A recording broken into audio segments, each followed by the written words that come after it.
দেখো, ত্রিগোনোমেট্রির ভীষণ basic part, যেটা কিনা আমরা জানি সিজিএল, সিএইচএসএল, এমটিএস এবং রেলে, বিশেষ করে সামনে যেহেতু রেলে এনটিপিসি দুটো ফর্ম ফিল আপ করেছো তোমরা, গ্র্যাজুয়েট লেভেল এবং CN05 আর CN06 যেহেতু দুটোই ফিল আপ করেছো, গ্র্যাজুয়েট এবং আন্ডার গ্র্যাজুয়েট যারা ফিল আপ করেছো আর কি, তাদের ক্ষেত্রে বলি ম্যাথ, রিজনিং এবং জিকে এই তিনটে কিন্তু ভীষণ ইম্পর্টেন্ট।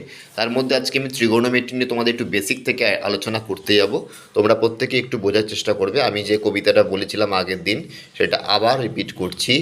সাম পিপল হ্যাভ, অর্থাৎ some people have curly brown hair, curly brown hair, এই জিনিসটা কিন্তু মাথায় রাখবে। একটু ভুল হয়ে গেল, কার্লি ব্রাউন হেয়ার। আর একটা জিনিস কি বলছি, দো পিপল ব্ল্যাক, এই জিনিসটা মাথায় রাখবে। ঠিক আছে, some people have curly brown hair, though people black. একটু ফার্স্ট বলছি, সাম মানে সাইন থিটা, এটা হচ্ছে সাইন থিটা।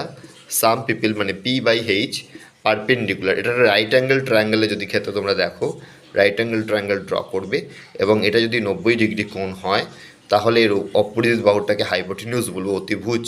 বাংলায় যারা জানো তারা জানো অতিভুজ, ঠিক আছে, অতিভুজ জানো, হাইপোটেনিউস এটাকে আমরা বলি ভূমি, ভূমি বলি, এটাকে বেস বলে ইংলিশে।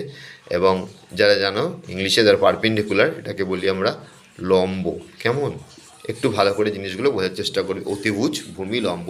এবং পাইথাগোরাসের থিওরেম তোমরা পড়েছিলে নিশ্চয়ই, লম্ব স্কোয়ার অর্থাৎ লম্ব স্কোয়ার প্লাস ভূমি স্কোয়ার ইকলস টু কিন্তু অতিভুজ স্কোয়ার, তাই তো। লম্ব স্কোয়ার প্লাস ভূমি স্কোয়ার ইকুয়াল টু অতিভুজ স্কোয়ার, অর্থাৎ perpendicular square plus base square plus hypotenuse square.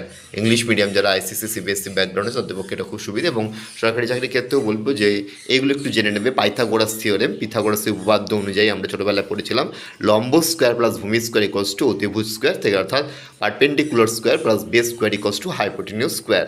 অর্থাৎ এখানে ছবিটা মানে ছবিটা দেখতে পাচ্ছ এবং ছড়াটাও দেখতে পাচ্ছ, দুটো জিনিসই স্পষ্ট খুব তোমাদের কাছে। Some people have curly brown hair, though people black. যদিও এই ছড়াটি আমার নয়, আমার প্রয়াত শিক্ষক সুশান্ত স্যার মহাশয়, টাকি স্কুলে প্রাক্তন শিক্ষক, তার থেকেই এটা আমি শিখেছি, সেটাই তোমাদের শেখানোর চেষ্টা করছি। সাইন থিটা মানে সাম পিপল হ্যাভ, অর্থাৎ সাইন থিটা মানে some people have perpendicular by hypotenuse, perpendicular by hypotenuse, এটা কিন্তু মাথায় রাখবে। অর্থাৎ এবং এর রেসিপ্রোকাল টার্ম কী হবে, আমরা অনন্যক যাকে বলি কোসেক থিটা, এটা হচ্ছে H/P কিন্তু P, সাম পিপল হ্যাভ উল্টে গেলে H/P। ঠিক তেমনি কার্লি ব্রাউন হেয়ার বলেছে, তার মানে cos theta equal to curly brown hair B/H, অর্থাৎ বেস বাই হাইপোটেনিউস, অর্থাৎ ভূমি বাই অতিভুজ, এটা মাথায় রাখবে। এর উল্টোটা কি হবে, সেক থিটা, উল্টোটা হবে সেক থিটা H/B। ঠিক আছে, সরি পি করে ফেলেছি, H/B। সেক থিটা হচ্ছে H/B, ভুলটা রেকটিফাই করে নিও, sec theta equal two H/B। অর্থাৎ সাইন থিটার সঙ্গে কোসেক থিটার একটা রিলেশন আছে, some people have P/H, cosec থিটার সঙ্গে কিন্তু H/P, আর কস থিটা হচ্ছে B/H, আর অপোজিট হচ্ছে সেক থিটা H/B। অর্থাৎ এরা একে অপরের অনন্যক বা ইংলিশে বলে রেসিপ্রোকাল। ঠিক আছে, এবং পিথাগোরাস উপপাদ্যটা কিন্তু তোমরা ভালো করে শিখবে। ঠিক আছে, এরপরে চলে আসছি, দো পিপল ব্ল্যাক বলেছিল, তার মানে হচ্ছে ট্যান থিটা। এই ট্যান থিটা মানে কি হচ্ছে, দো পিপল ব্ল্যাক P/B, অর্থাৎ পারপেন্ডিকুলার বাই বেস টার্ম। ঠিক আছে, তাহলে এর উল্টোটা হচ্ছে কি, কট থিটা, কট থিটাটা কী হবে B/P।